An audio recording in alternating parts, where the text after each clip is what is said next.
ಚಾಮರಾಜನಗರ ಜಿಲ್ಲೆಯ ಹನೂರ್ನಲ್ಲಿ ನಡೆದಂತ ಮೂವರು ಬೇಟೆಗಾರರ ಎನ್ಕೌಂಟರ್ ಕೇಸಿಗೆ ಸಂಬಂಧಿಸಿದಂತೆ ಬಿಗ್ ಬ್ರೇಕಿಂಗ್ ನ್ಯೂಸ್ ಇದು. ಮೂವರ ಎನ್ಕೌಂಟರ್ ಆದ ನಂತರ ಚಾಮರಾಜನಗರದಲ್ಲಿ ನಡೆದಿದ್ದೇನು? ಎನ್ಕೌಂಟರ್ ಆಕ್ರೋಶಕ್ಕೆ ಅರಣ್ಯಾಧಿಕಾರಿಗಳನ್ನ ಟಾರ್ಗೆಟ್ ಮಾಡಲಾಗಿತ್ತು. ಅರಣ್ಯಾಧಿಕಾರಿಗಳನ್ನ ಕೊಲ್ಲುವ ಸಂಚು ರೂಪಿತವಾಗಿತ್ತ ಅನ್ನೋ ಅನುಮಾನ ಮೂಡ್ತಾ ಇದೆ. ಸುವರ್ಣ ನ್ಯೂಸ್ನಲ್ಲಿ ಅರಣ್ಯಾಧಿಕಾರಿಗಳನ್ನ ಟಾರ್ಗೆಟ್ ಮಾಡಿರೋ ವಿಚಾರಕ್ಕೆ ಸಂಬಂಧಿಸಿದಂತ ಬಿಗ್ ಬ್ರೇಕಿಂಗ್ ಅಪ್ಡೇಟ್ ಇದೆ. ಬೇಟೆಗಾರರನ್ನ ಕೊಂದಿದ್ದಕ್ಕೆ ಅರಣ್ಯಾಧಿಕಾರಿಗಳ ಕ್ಯಾಂಪ್ಗೆ ಜಿಲೆಟಿನ್ ಇಟ್ಟು ಸ್ಫೋಟಗೊಳಿಸಿದ್ದಾರೆ.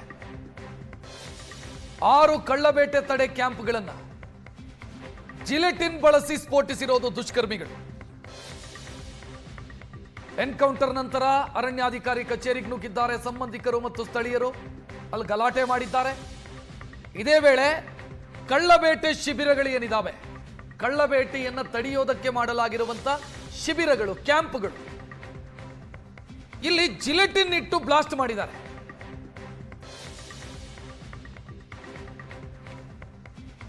ಹಲವು ಕಚೇರಿಗಳನ್ನ, ಶಿಬಿರಗಳನ್ನ ಟಾರ್ಗೆಟ್ ಮಾಡಿದ್ದಾರೆ. ಆಕ್ರೋಶದ ಸಂದರ್ಭದಲ್ಲಿ ಅರಣ್ಯಾಧಿಕಾರಿಗಳನ್ನ ಕೊಲ್ಲೋ ಸಂಚು ಮಾಡಿದ್ರಾ ಅನ್ನೋ ಅನುಮಾನವೊಂದು ಮೂಡ್ತಾ ಇದೆ. ಸ್ಥಳೀಯರನ್ನ ಮಾತನಾಡಿಸಿದರೆ ಸ್ಥಳೀಯರು ಹೇಳ್ತಾರೆ, ಹೊರಗಿನವರು, ತಮಿಳುನಾಡು ಭಾಗದಿಂದ ಬಂದವರು ಈ ಕೃತ್ಯವನ್ನ ಎಸಗಿದ್ದಾರೆ. ನದಿ ದಾಟಿಕೊಂಡು ಬಂದು ಈ ಕೃತ್ಯವನ್ನ ಎಸಗಿದ್ದಾರೆ ಅಂತ ಸ್ಥಳೀಯರು ಹೇಳ್ತಾ ಇದ್ದಾರೆ. ನೋಡ್ತಾ ಇದ್ದೀರಿ ಸ್ಫೋಟದ ತೀವ್ರತೆ ಹೇಗಿತ್ತು ಅನ್ನೋದನ್ನು ಗಮನಿಸಬಹುದು ನೀವು. ಇದೆಲ್ಲವೂ ಕೂಡ ಕಳ್ಳ ಬೇಟೆಯನ್ನ ತಡೆಯೋದಕ್ಕೆ ಮಾಡಲಾಗಿರುವಂತ ಕ್ಯಾಂಪ್ಗಳಿವೆ. ಇಲ್ಲೆಲ್ಲ ಅರಣ್ಯ ಇಲಾಖೆಯ ಸಿಬ್ಬಂದಿ ಇರ್ತಾರೆ. ಮೊನ್ನೆ ಈ ಶಿಬಿರಗಳನ್ನು ಟಾರ್ಗೆಟ್ ಮಾಡಿ ಬ್ಲಾಸ್ಟ್ ಮಾಡಲಾಗಿದೆ. ಜಿಲೆಟಿನ್ ಬಳಸಲಾಗಿದೆ, ಬ್ಲಾಸ್ಟಿಗೆ ಸ್ಫೋಟಕಗಳನ್ನು ಬಳಸಲಾಗಿದೆ. ಮೂವರು ಬೇಟೆಗಾರರನ್ನ ಎನ್ಕೌಂಟರ್ ಮಾಡಿದ್ರು ಅನ್ನುವಂಥ ಸಿಟ್ಟಲ್ಲಿ ಅರಣ್ಯ ಇಲಾಖೆಯ ಅಧಿಕಾರಿಗಳನ್ನ, ಸಿಬ್ಬಂದಿಗಳನ್ನ ಕೊಲ್ಲಬೇಕು ಅಂತ ಪ್ಲಾನ್ ಮಾಡಿದ್ರ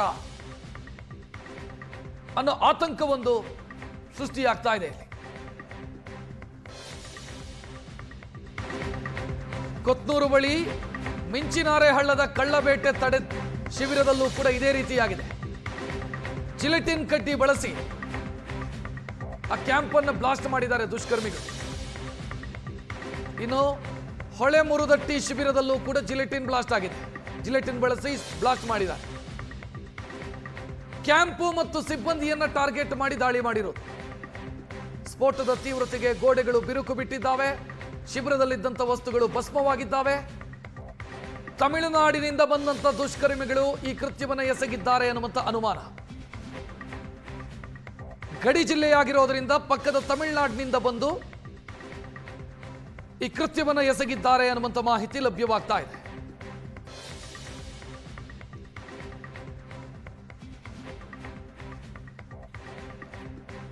ಹೆಚ್ಚಿನ ಡೀಟೇಲ್ ನೀಡೋದಕ್ಕೆ ನಮ್ಮ ಜೊತೆಗೆ ಮಾತನಾಡೋದಕ್ಕೆ ವನ್ಯಜೀವಿ ತಜ್ಞ ವಿನೋದ್ ಅವರು ಫೋನ್ ಸಂಪರ್ಕದಲ್ಲಿ. ಸರ್ ನಮಸ್ಕಾರ. ಸರ್ ನಮಸ್ಕಾರ ರಕ್ಷಿತ್ ಅವರೇ. ನಮಸ್ತೆ. ಬಹುಶಃ ತಮ್ಮ ಗಮನಕ್ಕೆ ಬಂದಿದೆ ಅಂತ ನಾನು ಭಾವಿಸ್ತೀನಿ, ಅರಣ್ಯಾಧಿಕಾರಿಗಳನ್ನು ಕೂಡ ಟಾರ್ಗೆಟ್ ಮಾಡಲಾಗಿತ್ತು ಅಂತ. ಹೌದು ಹೌದು. ಯಾಕೆ ಈ ರೀತಿ ಆಗಿದೆ ಅಂದ್ರೆ ಆಕ್ರೋಶದ ಸಂದರ್ಭದಲ್ಲಿ ಅರಣ್ಯಾಧಿಕಾರಿಗಳನ್ನೇ ಕೊಂದು ಹಾಕಬೇಕು ಅನ್ನುವಂಥ ಯೋಚನೆನಾ? ರಕ್ಷಿತ್ ಅವರೇ, ಏನಾಗಿದೆ ಅಂತಂದ್ರೆ ನಮ್ಮ ಕಾವೇರಿ ವೈಲ್ಡ್ ಲೈಫ್ ಸ್ಯಾಂಚುರಿ ಮತ್ತೆ MMS ವೈಲ್ಡ್ ಲೈಫ್ ಸ್ಯಾಂಚುರಿ ಏನಿದೆ, ಅದೆರಡನ್ನೂ ಕೂಡ ತಮಿಳುನಾಡಿಗೆ ತುಂಬಾ ಹತ್ತಿರದಲ್ಲಿರುವಂತಹ ಒಂದು ಏನು ಸಂರಕ್ಷಿತ ಪ್ರದೇಶಗಳು.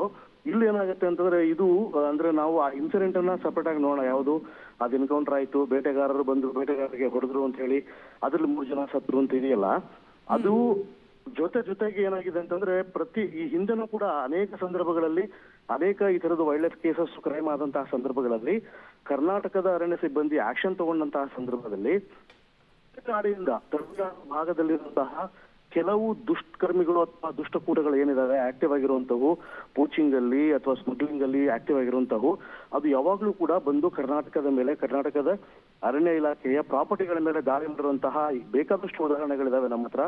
ಗೋಪಿನಾಥ ಮಾತ್ರ ಒಂದು ಆಂಟಿ ಪೋಚಿಂಗ್ ಕ್ಯಾಂಪ್ ಇದೆ. ಆ ಕ್ಯಾಂಪ್ ನದಿಯ ಪಕ್ಕದಲ್ಲಿ ಇರುವಂತದ್ದು.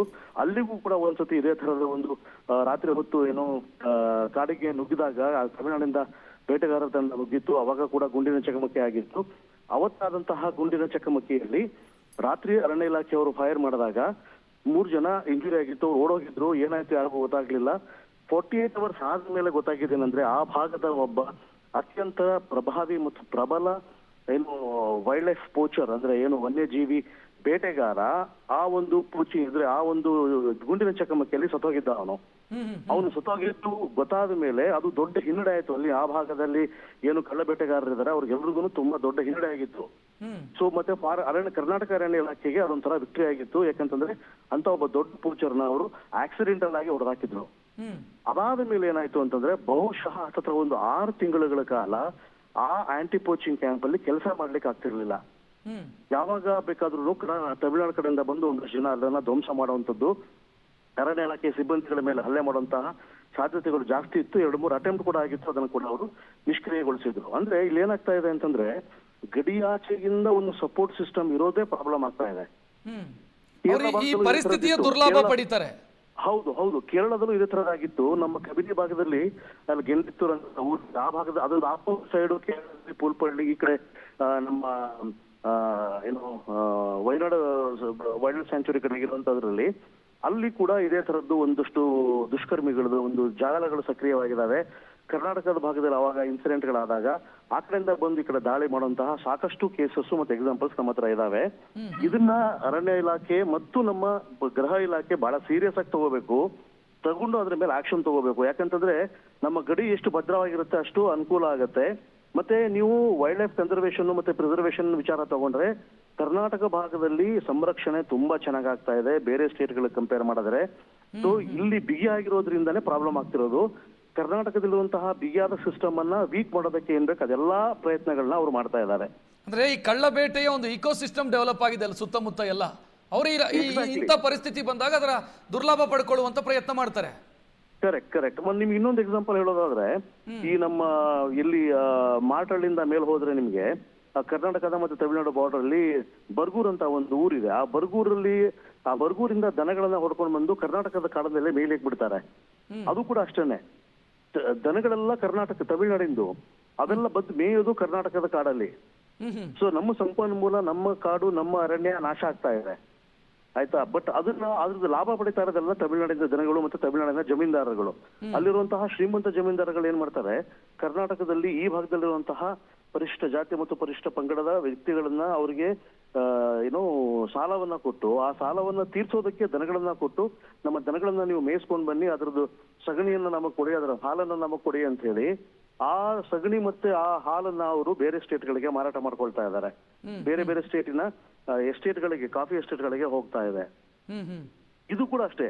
ಕರ್ನಾಟಕದ ಸಂಪನ್ಮೂಲಗಳನ್ನ ದುರುಪಯೋಗ ಪಡಿಸ್ಕೊಂಡು ಕರ್ನಾಟಕದಲ್ಲಿ ಗಡಿ ಭಾಗದಲ್ಲಿರುವಂತಹ ವೀಕರ್ ಪಾಯಿಂಟ್ ಗಳನ್ನ ಅವರು ದುರುಪಯೋಗ ಪಡಿಸ್ಕೊಂಡು ನಮ್ಮ ಸಂಪನ್ಮೂಲಗಳನ್ನ ಯಥೇಚ್ಛವಾಗಿ ಹಾಳು ಮಾಡ್ತಾ ಇದ್ದಾರೆ.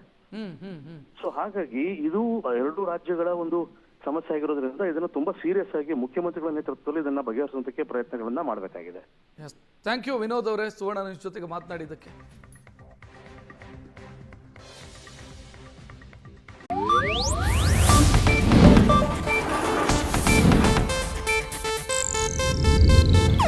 ಇದು ಏಷ್ಯಾನೆಟ್ ನ್ಯೂಸ್ ನೆಟ್ವರ್ಕ್ ಪ್ರಸ್ತುತಿ.